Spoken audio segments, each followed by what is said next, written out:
On the other hand, the coin is an inanimate object. It's still lost, but it doesn't know that it's lost.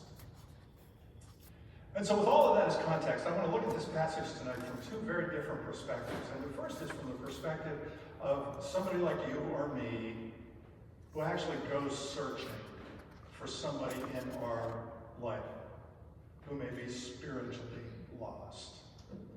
And what's interesting about this passage is that Luke opens it up by telling us that the tax collectors and the sinners are actually coming to Jesus in large numbers.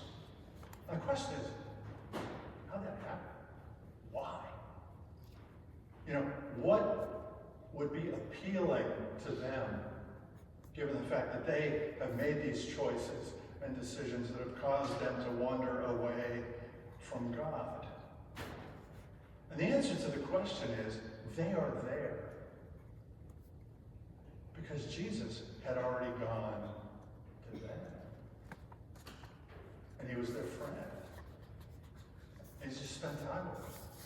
He cared about them. He loved them. He violated the laws of his own religion to cross the threshold and step into their defiled houses, their unclean lives, until they wanted to hear more of what he had to say. They wanted to be close to him. And so if you're looking for a mission strategy in your life, then you might consider the mission strategy of Jesus. And if there's somebody you know who's lost, just go. Be their friend. Spend time with them. Care for them. Love them. So they want to hear a little bit more until they ask you why. Well, the Pharisees, the religious elite in the passage, obviously do not like this strategy. And they object vehemently, and you heard their words. This fellow eats with sinners, remembering who the sinners were, and welcomes them. And what that tells me is that the Pharisees are also lost, just in a different way. But they're the ones who don't think they're lost. They think the other ones are the ones who are lost. Again, like the kid in the department store.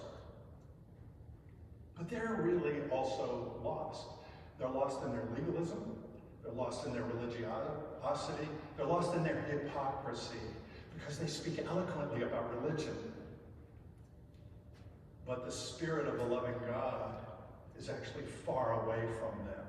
St. Paul would say, they're like a noisy gong or clanging bell. Just about a bunch of noise. And so Jesus responds differently to them. He tells them these two stories about the importance of searching for those who are spiritually lost and loving them back to God. Well, I don't think the Pharisees wanted to hear that.